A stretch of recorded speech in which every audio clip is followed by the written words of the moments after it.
কথা বলতে বলতে আমার আহি সোনাও ঘুম থেকে উঠে পড়েছে। এই দেখো ঘুম থেকে উঠে পড়েছে। আমি আহি সোনাকে ভাগীরথী থেকেই নিয়ে এসেছি, কিনে নিয়ে এসেছি। হ্যাঁ, আহি সোনার জন্য এই ভিডিওটা অনেকদিন আগেই বানানোর কথা ছিল, বাট একদম সময় হচ্ছিল না। নিউ বর্ন বেবিকে নিয়ে যারা এখন আছো তারা জানো যে কতটা ব্যস্ততার মধ্যে দিয়ে যায়, তারপর একা একা থাকি আমরা, বলো। হ্যালো এভরিওয়ান, আরও একটা নতুন ভিডিওতে তোমাদেরকে ওয়েলকাম।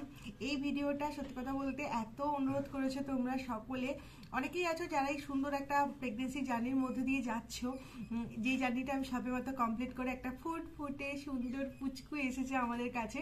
তো সেই জন্যই তোমরা অনেকেই আমাকে জানতে চেয়েছো আমার কাছ থেকে যে আমি যেই হসপিটাল থেকে ভাগীরথী নিউটিয়া থেকে যে আমি যেখান থেকে অপারেটেড হয়েছি সেখানে কিরকম কি খরচা। দেখো অনেকেই আছে যারা অনেক দূরে থাকে, কিন্তু যারা ধরো তোমরা নিউ টাউনের কাছাকাছি থাকো তারা কিন্তু তোমরা ওখানে গেলেই ওরা কিন্তু তোমাদেরকে একটা এরকম রিসিপ্ট দিয়ে দেবে, তার মধ্যে লেখাই আছে কিরকম কি খরচা হবে। তো এই সমস্ত কিছু নিয়ে একটা ভিডিও তোমরাই বানাতে বলেছো আমাকে।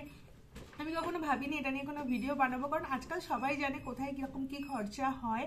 তবে এটা থেকে এত আমার কাছে অপরিচিত মানুষের রিকোয়েস্ট এসেছে, পার্সোনাল মেসেজ এসেছে, এত এখনো পর্যন্ত 1 মাস 1.5 মাস হয়ে গেল, এখনো পর্যন্ত মেসেজ এসেই যাচ্ছে যে প্লিজ তুমি কেন শেয়ার করছো না। তো আমার খুব ভালো লেগেছে যেটা তোমরা রিকোয়েস্ট করেছো আমাকে। আমার কোনো রিকোয়েস্টেড ভিডিও বানাতে আমি আগেও কয়েকটা বানিয়েছি, তবে এত রিকোয়েস্ট আমার সত্যি আসেনি, কারণ কি এটা ফেসবুকে প্রায় 55,000 মানুষের কাছে পৌঁছে গেছে, আর ইউটিউবেও বেশ, হ্যাঁ এখন দোলায় ঘুমাচ্ছে আর মাঝে মাঝে করছে, তো আর ইউটিউবেও অনেক মানুষের কাছে পৌঁছে গেছে। তো সেই জন্যই অপরিচিত মানুষরা রিকোয়েস্ট করেছে, আর তোমরা রিকোয়েস্ট করেছো আমি একটা ভিডিও বানাবো না। হিরক যদি ভিডিওটা বানাতো তাহলে সব থেকে বেশি ভালো হতো, কিন্তু হিরকের এখন অফিসের কাজ আছে, তো সেই জন্য বানাতে পারছে না, কারণ ও এই ব্যাপারগুলো প্রত্যেকটা হ্যান্ডেল করেছে প্রথম থেকেই। তোমরা যখন প্রথমেই যাবে তখন তোমাদেরকে এরকম একটা রিসিপ্ট দিয়ে দেওয়া হবে যাতে কি লেখা আছে যে তুমি কিরকম রুম চাও, তার উপর ডিপেন্ড করছে পুরোটাই, প্লাস তোমাদের মধ্যে কি প্রবলেম আছে। ধরো কারো সুগার আছে এক্সট্রা, বা কারো থাইরয়েড আছে, বা কারো আফটার বেবি হয়ে যাওয়ার পর কোনো প্রবলেম হয়েছে, সেগুলো সমস্তই এক্সট্রা হবে, এক্সট্রা তোমার খরচাগুলো অ্যাড হবে, যেগুলো কিন্তু তোমাদের প্রথম যে রিসিপ্টটা দেবে সেগুলোতে লেখা থাকবে না। প্রথমে ওরা একটা নর্মাল যে কারো কিছু প্রবলেম না থাকলে যেরকম খরচা হওয়া উচিত সেটাই দেওয়া থাকবে। অনেক সময় দেখা যায় ডেলিভারি হওয়ার পরে বাচ্চাদের বিলিরুবিনের মাত্রা অনেক বেড়ে যায়, তার জন্য ওরা তোমার স্পেশাল কেয়ারে রাখে, জন্ডিস দেখা দেয়, আরও অনেক প্রবলেম তো হয়, প্লাস মায়েদেরও অনেক প্রবলেম হয় এত বড় একটা সার্জারি হয়ে যাওয়ার পরে, সেই খরচাগুলো কিন্তু ওরা পরে সমস্ত কিছু অ্যাড করে। আমি প্রথমে তোমাদেরকে বলে দিচ্ছি যে ওখানে কীরকম আমার এক্সপিরিয়েন্স লেগেছে ওখানে থাকাকালীন। মানে হসপিটালে আমরা যখনই যাই, হসপিটাল মানে আমরা বুঝি যে সেখানে অনেক মেডিসিনের স্মেল আসবে, বা একটা হটস্পট জায়গা হবে। হসপিটাল জায়গাটা কেউই খুব একটা পছন্দ করে না, কারণ কি ওখানকার পরিবেশটা খুব একটা ভালো হয় না। বাট ভাগীরথী নিউটিয়াতে আমি যাওয়ার পরে আমার ফিল হয়েছে যে ওখানে এত সুন্দর সমস্ত কিছু ব্যবস্থা, বা পরিষ্কার পরিচ্ছন্ন, যেহেতু আমরা প্রথম থেকেই প্রথমে দীপেন্দু স্যারকে ওখানে দেখাতে যেতাম, 1 বছর ওখানে তো দেখিয়েছি, তার আগেও যা যা প্রবলেম হতো ওখানেই আমি যেতাম। তো ওখানে সব থেকে ব্যাপারটা আমার ভালো লেগেছে যে হসপিটালটা খুব সুন্দর, ওয়েল ম্যানেজমেন্ট, এবং ওখানকার ব্যবহার সবার ভীষণ ভীষণ ভালো লাগবে তোমাদের। হসপিটালের মধ্যে তোমার ডায়েটের কিন্তু খুব ভালোভাবে খেয়াল রাখা হবে, কারণ কি ওখানে ডায়েটিশিয়ান থাকে, তোমার প্রবলেম অনুযায়ী তোমার পছন্দ অনুযায়ী তোমাকে ডায়েট তৈরি করে দেবে। খাবার দাবার এখানে হেলদি দেওয়া হলেও কিন্তু টেস্টের দিক থেকে কোনো কম্প্রোমাইজ করে না, এবং হাজব্যান্ডকেও এখানে খাবার দেওয়া হয়, কিন্তু সেটা অনলি সিঙ্গেল রুমে থাকলেই হাজব্যান্ডকে তবে প্রোভাইড করা হয়, সেটা কিন্তু সব কিছুর চার্জেস ওরা আলাদা করে নিয়ে নেয়, এবং তোমার শরীর অনুযায়ী তোমাকে এরম গলা ভাত, তারপর হাজব্যান্ডের রিকোয়ারমেন্ট অনুযায়ী হাজব্যান্ড যেটা পছন্দ করে সেটাই তোমাদেরকে দেওয়া হবে। ওখানে গেলে তোমাদের একবারও ফিল হবে না যে তুমি কোনো হসপিটালে এসেছো, বা তোমার কোনো শরীরে কোনো প্রবলেম হয়েছে তাই তুমি এখানে এসেছো। সবসময় মনে হবে তুমি এখানে কোনো রকমভাবে ঘুরতে এসেছো, ক্যাফেটেরিয়া আছে, তোমরা অনেক খেতেও পারো, খুব আনন্দ করে কাটবে দিনগুলো। আর ওখানে সমস্ত স্টাফদের ব্যবহার ভীষণ ভালো, খুব সাপোর্টিভ, 24 আওয়ার্স ওরা তোমাকে সার্ভিস দেবে। তোমার যা প্রবলেম হবে বেডের পাশে একটা সুইচ আছে, সেই সুইচটা টিপলেই ওরা সঙ্গে সঙ্গে চলে আসবে, এবং সেটা রাত্রি 2টো হোক একটা হোক, ওরা সবসময় চলে আসবে। আর তোমাদেরকে এত সুন্দর করে কেয়ার করবে, পুরো মনে হবে মা তোমাদেরকে কেয়ার করছে, মায়া মমতা নিয়ে ব্যবহার করবে, যাতে পেশেন্টরা একদম বুঝতে পারে না তাদের যন্ত্রণাটা, কারণ তোমরা সবাই জানো সি সেকশনের যন্ত্রণাটা একটু অন্যরকম হয়। সি সেকশন কেন, যারা নর্মাল ডেলিভারি করে তাদেরও যন্ত্রণা একটা অন্যরকম ভাবে হয়।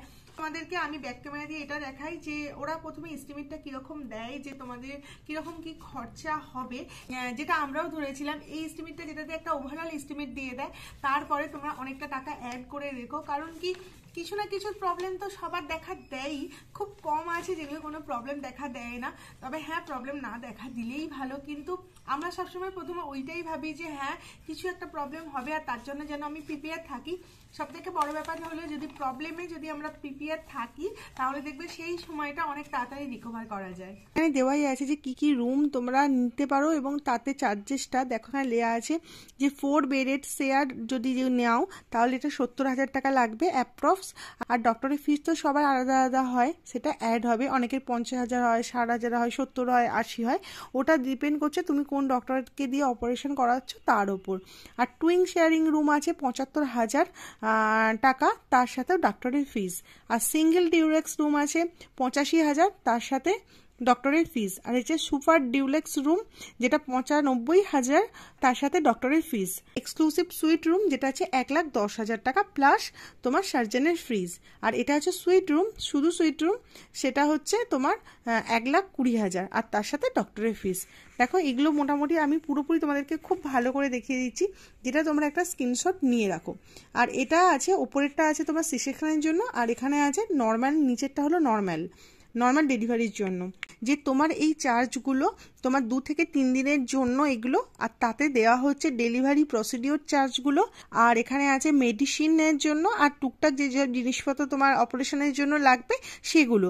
আর তারপর নিচের পয়েন্টটাতে লেখা আছে যে এই চার্জগুলো যেগুলো দেওয়া আছে যেমন ক্রিটিক্যাল কেয়ার, তারপর নানা রকম অনেকের অক্সিজেন লাগে, অ্যাম্বুলেন্স লাগে, বা অন্য কিছু রিকোয়ারমেন্ট থাকলে সেগুলো কিন্তু পরে তোমার বিলের সাথে অ্যাড হবে। আর এখানে নিউবর্ন বেবিদের জন্য যেটা নার্সারি ওরা প্রোভাইড করে তার জন্য ওরা 20,000 টাকা করে নেয়। কেন, নিউবর্নের জন্য আলাদা নার্সারি দেওয়া হয়, তো তারা যে 3 দিন থাকবে সেই 3 দিনের চার্জ হচ্ছে 20,000 টাকা। আর দেওয়া হবে 5% জিএসটি তোমার এর সাথে অ্যাড হবে। আর এই জিএসটিটা যারা তোমরা টুইং শেয়ারিং থাকো থেকে বা সিঙ্গেল ডিউলাক্স যেগুলো নিচ্ছ সেগুলোতেই একমাত্র 5% জিএসটি নেওয়া হবে। যারা যদি 4 জনের রুমে থাকে বা 5 জনের রুমে থাকে তাদের জিএসটি নেওয়া হয় না। যে 10,000 টাকা আগে থেকে ওটি বুক করে নিতে হয়। বাকি প্রথমে যখন যাবে তোমাদেরকে 40,000 টাকা ডিপোজিট করতে হবে, আর বাকি টাকাটা তোমরা যেদিন আসবে সেই দিন তোমাদেরকে দিলেও হবে। সমস্ত কিছুটাই লেখা আছে, তোমরা একটা স্ক্রিনশট নিয়ে নিতে পারো আর এখান থেকে তোমরা পড়ে নিতে পারো যে কি কি লেখা আছে। আর এখানে তোমাকে প্রত্যেকটা রিসিপ্ট তোমাদের দিয়ে দেবে যে কত টাকা কিসে খরচা হয়েছে, কাগজপত্র দেওয়া হবে যাতে তোমাদের কত টাকা কিসে নেওয়া হচ্ছে সবটাই এর মধ্যে দেওয়া আছে। এবং ইভেন ওরা যে গ্লাভস ইউজ করে বা স্যানিটাইজার ইউজ করে, যা কিছু সমস্ত কিছুই কিন্তু তোমার কাছ থেকে নিয়ে নেবে ওরা, এবং সমস্ত কিছুরই টাকা কিন্তু এরকম ভাবে ওরা একটা বিল বানিয়ে তোমাদেরকে এইভাবে দিয়ে দেবে। বিশাল বড় বিল হয় এগুলোর। আমি তো মোটামুটি যে আসল যে স্লিপগুলো আছে সেগুলো পুরোপুরি তোমাদেরকে আমি ব্যাক ক্যামেরাতে দেখিয়ে দিয়েছি। তোমরা না ওই বাবা তো ব্যাক ক্যামেরা দিয়ে আমি দেখিয়ে দিয়েছি, তো তোমরা একটা পজ করে দেখিয়ে নিও যে কি কি টাকা খরচা হয়েছে। তবে আমি বলবো অ্যাপ্রক্স তোমার 2 লাখ রুপিস তোমরা তোমাদের কাছে দেখো, তাহলে কি হবে তা থেকে কিছু বেঁচেও যেতে পারে, আবার কিছু খরচাও হয়ে যেতে পারে। অনেকের তার থেকে বেশিও খরচা হয়, ওই যে বললাম প্রবলেমের উপর ডিপেন্ড করে। আমাদের 2 লাখের মধ্যেই হয়ে গেছে, কারণ কি আমার খুব একটা প্রবলেম হয়নি, তো সেই জন্য আমার 2 লাখের মধ্যেই সমস্ত কিছুটা হয়ে গেছে। আর আবারও বলবো সবকিছু প্রেফারেন্সের ওপর ডিপেন্ড করছে, তোমরা যেরকম রুম নিচ্ছ, যেরকম ভাবে তোমাদের শরীরে প্রবলেম দেখা দিচ্ছে তার ওপর। আমি মোটামুটি ওভারঅল তোমাদেরকে ব্যাক ক্যামেরা দিয়ে দেখিয়ে দিয়েছি, আরো অনেক কাগজপত্র দিয়েছি, ওরা সমস্ত কিছু প্রুফ দেবে ওরা যা যা ইউজ করছে। আরেকটা জিনিস আমার ওখানে ভালো লেগেছে, অনেক জায়গায় আছে দেখবে আমরা একটা দামি জিনিস কিনলেও বা দামি টাকা খরচা করলেও সেখানে তোমার সার্ভিসটা পাওয়া যায় না, বাট এখানেই তুমি শিওর থাকবে যে তুমি এই টাকাটা পে করছো মানে তুমি এখানে সার্ভিসটা খুব ভালো পাবে। আমার তো ওভারঅল ভীষণ ভালো লেগেছে সমস্ত কিছু। আর আমার স্যার ছিলেন ডক্টর দীপেন্দু ব্যানার্জি, যার কাছে আমি সি সেকশন ডেলিভারি করিয়েছি, এবং আমি একদিন সি সেকশন ডেলিভারি এক্সপিরিয়েন্সটা তোমাদের সাথে শেয়ার করবো, এটাও একটা রিকোয়েস্ট ভিডিও। তো আজকে আমি নতুন মা, এগুলো যখন আমি তোমাদের সাথে শেয়ার করবো আমার ভীষণ ভালো লাগবে, আর যারা উঠবি মম আসো তাদেরও অনেকটা উপকার হবে। তো আশা করবো এই ভিডিওটার মাধ্যমে তোমাদের একটু হলেও উপকার হয়েছে, যারা জানতে চেয়েছিলে এখানে কিরকম খরচা আছে।